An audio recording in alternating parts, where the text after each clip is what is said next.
Now, because I'd been a football star and a war hero and national celebrity and a shrimping boat captain, City Falls of Greenbow, Alabama decided to get together and offered me a fine job. You know, you hear a lot about the phenomenon of airplane movies and being able to enjoy or perhaps even cry to a movie a lot more easily a few thousand feet up in the air. Now, I don't know why exactly that is. Perhaps it's the threat of death. But I do know that the phenomenon is real. A few days ago, I was on a plane traveling from the great city of Houston to Orange County, California, and there was only one movie available in flight. And that movie was 1994's winner for Best Picture, Robert Zemeckis' Forrest Gump. My mom always said life was like a box of chocolates. You never know what you're gonna get. What's up, beautiful people? I'm Zack, and you're watching Zack Makes Movies, the channel where we talk about... You guessed it, Frank Stallone. Forrest Gump is a complicated film. At the time, it was hailed as a masterpiece of epic proportions. A story unlike any other, with a very likable lead character who follows Robert Downey Jr.'s guidelines on starring in the movie. Lieutenant Dan. Lieutenant Dan, ice cream. This movie tells the tale of a man who overcomes great challenges and adversity in his life, while at the same time witnessing some of the most iconic moments in American history.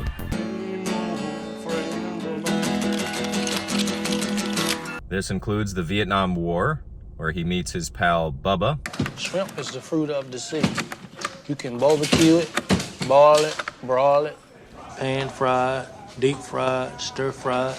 There's pineapple shrimp. Shrimp and potatoes, shrimp burger. That's about it. And of course, the legendary Lieutenant Dan. You must be my FNGs. Morning, sir. Oh, get your hands down. Also starring in this movie is the Princess Bride herself, as the lovely and entirely unproblematic Jenny. This is a love story for the ages, folks. You meet these two as kids, who form a fast friendship, supporting each other through the horrors of their childhoods, encouraging one another to run faster or turn into a bird. Run, Forrest, run! Run, Forrest! Jenny is certainly a tragic figure, growing up with an abusive father, and ultimately contracting AIDS. You know, a lot of romantic movies have a will they, won't they between the main characters. This one has more of a, oh, why would she do that? Oh no, oh, she's not doing this, is she? Oh, at least now he can be happy with, oh no, she's gone again. Oh good, she's back and she's dead. But this movie isn't just a bunch of sad shit. It's fun, and funny too. Later, I heard that fella did come up with a bumper sticker slogan, and he made a lot of money off of it. I love the story of Tom Hanks meeting the kid who was going to play the young Forrest Gump for the first time and deciding to model his accent and mannerisms off of that child. That might have been the most brilliant decision in the entire process of making that movie. Young Michael Connor Humphreys, who played young Forrest Gump, we were trying to... Bob Zemeckis came to me and said, hey, we got a problem on this. There's Michael right there, Sally and Michael. Aww. He was a very young man. He's now a veteran. He served in Afghanistan. Bob said, okay, we got a problem here. You're going to have to teach this kid how to talk the way you want to talk. And I thought, why don't I just talk the way he talks right now? And he had this hard G at the end of his, if he said it wasn't thinking, it was thinking. And I said, what does your father do? I go, my daddy makes grease. And I said, well, like what products? Oh, grease goes into lipsticks. And I was like, well, this is it. I love the scene where Sally Field is having sex with the school principal to help her son's grades. And when the principal comes outside and makes a comment about how much Forrest's mother cares about his education, he does this.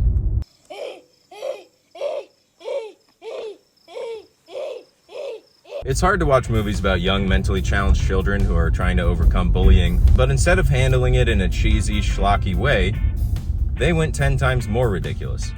And that's where you end up with the scene of Forrest running so fast that his leg braces fall off. But as happens sometimes in this mixed-up world, adversity leads to greatness. And Forrest Gump finds himself running across a football field.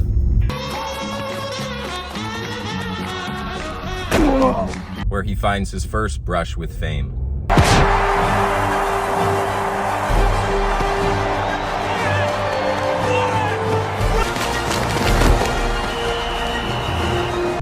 Forrest also becomes a ping pong champion and a war veteran.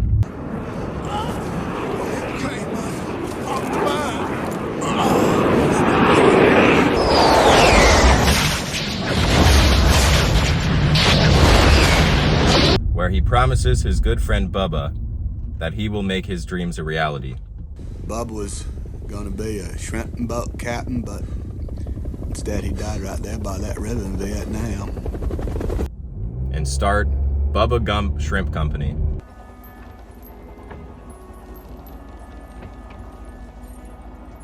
And coming through on his promise,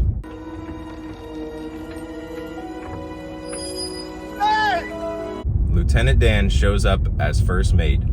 I told you if you were ever a shrimp boat captain that I'd be your first mate. Well, here I am. The sequence at sea is very fun and could be a movie of its own. I was scared, but Lieutenant Dan, he was mad.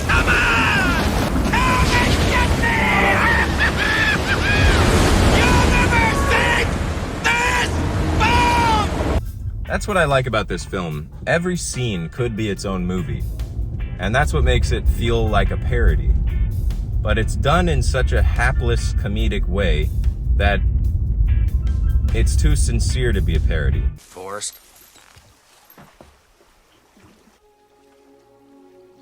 I never thanked you for saving my life. Bubba Gump Shrimp Company strikes fame and goes on to become a successful chain of overpriced seafood restaurants. But the best thing that comes from that is that Forrest Gump no longer needs to worry about money. That's good. One less thing. Forrest manages to meet multiple presidents. Congratulations. How do you feel? I gotta pee. I believe he said he had to go pee. And as always, is at the right place at the right time. At all times. I understand you were wounded. Where were you hit? In the buttocks, sir. We also get a great New Year's Eve sequence with some hookers.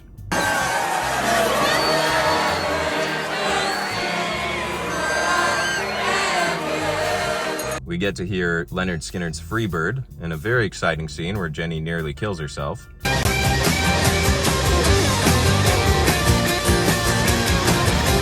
Jenny finally allows Forrest to hit it, and then she disappears once again. Depressed, Forrest does what all men do. He starts working out. So, you just ran. Yeah. Why are you doing this? I just felt like running. I just felt like running.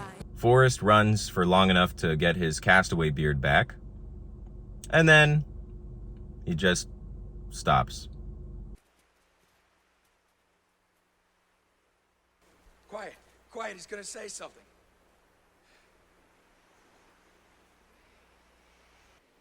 I'm pretty tired. Think I'll go home now. Now that Forrest is famous again, Jenny wants to see him again. Forrest Gump, the gardener from Greenbow, Alabama, is about to cross the Mississippi River again today. So she comes and finds him.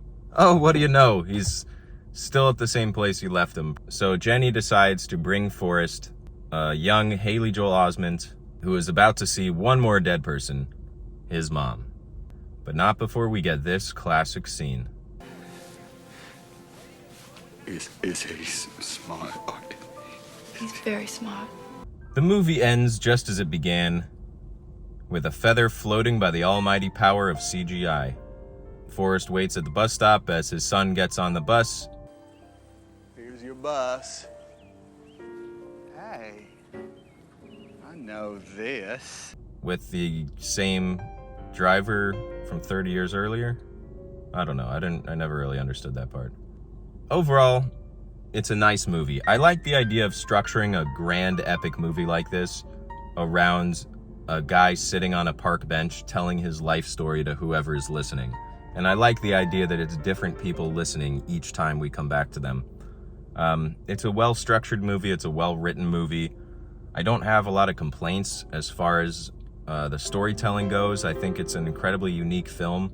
It's one of those movies that the first time you see it, or at least the period of time when it came out, it seemed like it might be one of the greatest movies ever made.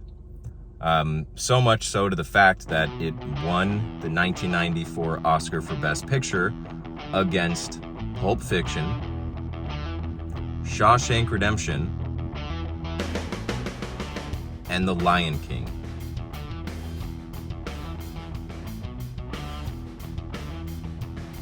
Now, personally, I believe all three of those movies deserved it more than Forrest Gump. But which will stand the test of time? Only time will tell.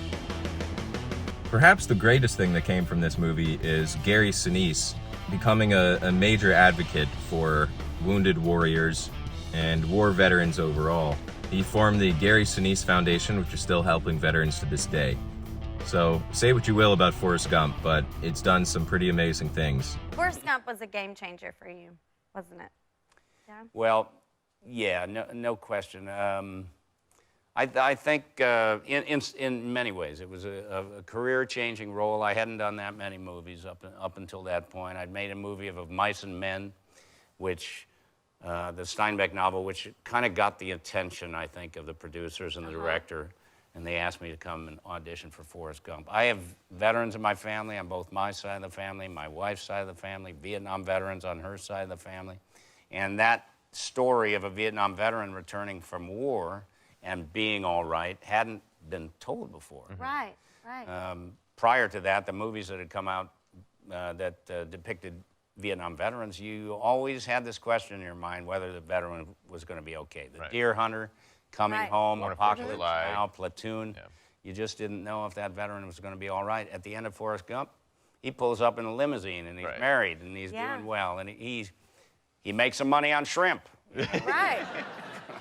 The other interesting thing about Forrest Gump is something that we've talked about a little bit over this video. The hate for Jenny. Now, when I first saw Forrest Gump as a young man, it didn't even occur to me to hate Jenny. So I defended her for a few years, and even still when I watch the movie, I feel for her. You know, the first time we meet Jenny, she's a sad little girl who's being horribly abused by her father. Now, that doesn't excuse terrible behavior, but you should at least understand the tragedy of her character enough to view it as that. It's a tragedy. And, you know, she doesn't do anything throughout the movie to overtly hurt Forrest. Her actions certainly do just that, but she needs him. And I think that she's unwilling to recognize the fact that she needs him until it's too late. And yeah, that's a bummer, you know, and certainly she caused him a lot of heartbreak over the movie. But at the end of the day, he wasn't going to get any pussy without her. Who else would have let him prematurely ejaculate into their pants by touching her breast for 3 seconds? Nobody.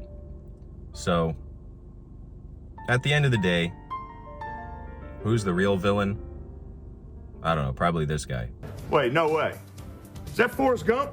I wonder what that idiot's been up to since high school. Forrest Gump? Honestly, kind of a lot. Yeah, learning to tie his shoes. God damn, he was dumb. You guys remember we used to chase him in my truck and throw rocks at him? Those are some of my best memories. Folks, I will leave you with this thought. Life is like a box of chocolates. You never know what you're gonna get. Unless you read the back of the box that tells you specifically what kinds of chocolates are in the box and exactly where you can find them.